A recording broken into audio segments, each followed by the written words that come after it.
사실 방사선은 어디서 오는가? 그런 얘기부터 좀 한다면요. 아무것도 아니에요. 무슨 소리냐? 우리가 알고 있는 원자가 있고, 핵 주변에 전자가 돌잖아요.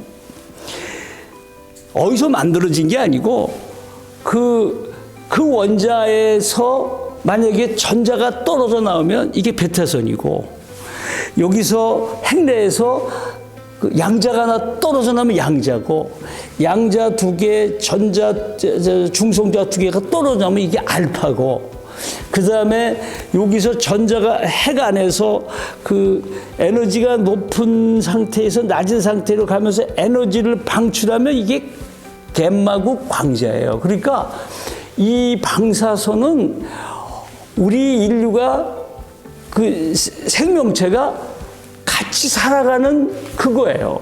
그러니까 우주에서 온다. 그건 뭐냐면 우리가 이제 여러분 알잖아요. 우주의 시작이 빅뱅으로부터 시작했잖아요. 빵 하고 터졌을 때 어떻게 됐겠습니까? 우주는 완전히 방사선 덩어리였는데 이게 이제 입자들이 만나서 원자가 만들어지고 원자가 물질이 되고 이게 지구가 만들어진 거예요. 그래서 지금 지구에는 이제 방사선이 거의 다 소멸이 돼서 원자로 돼서 물질들이 만들어진 건데, 우주만 나가면 어떻게 돼요? 아직 떠도는 방사선이 있어서 우주에 나가면 99.7%가 방사선이에요. 그래서 가끔씩 비행기를 타고 가면 비행기의 스튜디오스들은 지상 사람보다 방사선을 좀 더 맞아요. 왜냐? 거기가 그러니까. 그래서 방사선이라 하면 우리 핵을 이루고 있는 입자들이 떨어져 나온 게 방사선이에요. 그래서 알파, 베타, 갬마 그런 거고요. 능은 능력이잖아요. 그러니까 그 방사선이 가지고 있는 능력을 얘기할 때 방사능이라고 그래요. 그러니까 방사능은 아까 얘기했던 것처럼 우리가 암 치료에 쓸 때는 그 방사능을 암 치료에 쓴 거예요. 능력을.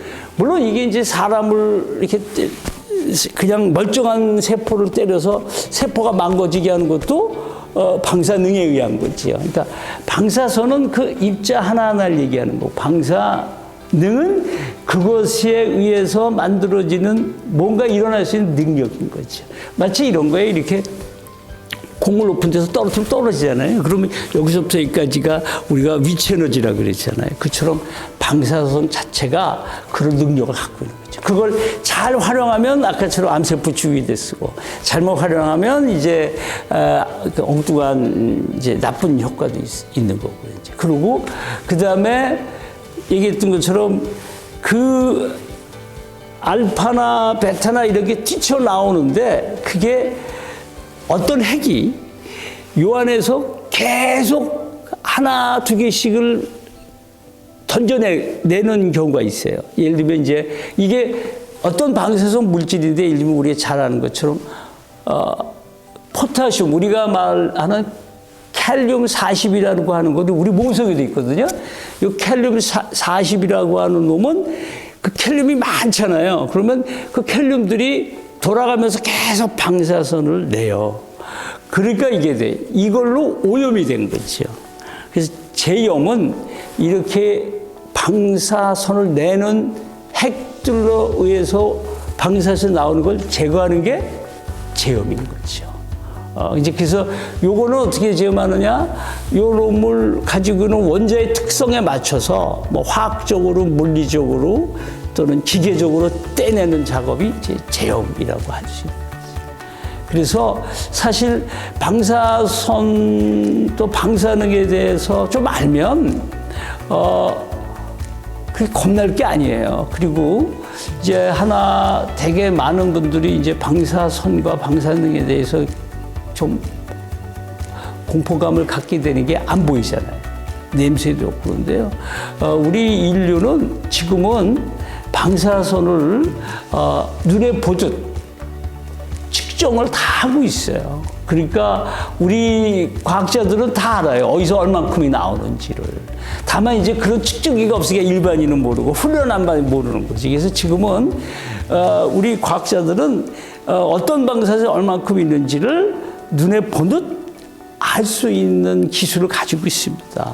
그게 이제 일반인에게는 없어서 그런 거고, 당연히 우리들은 그런 것들을 아무데나 쓸 필요 없죠. 비싼 거니까. 그러니까 이런 일상을 사는 데는 이미 다 그런 평가가 돼서 여기는 충분히 낮아서 걱정하지 않아도 된다. 이런 곳에서는 그런 걸 측정하거나 모니터링 할 필요가 없잖아요. 근데 이제 그런 것들이 많이 나오는 것은 다 모니터링을 하고 있죠. 그 다음에 이제 여기서 그러면 이제 자연방사성 얘기를 안 할 수가 없는데, 자연방사성은 그러니까 아까 얘기했던 것처럼 우주의 역사로부터 방사도 시작했다 그랬잖아요.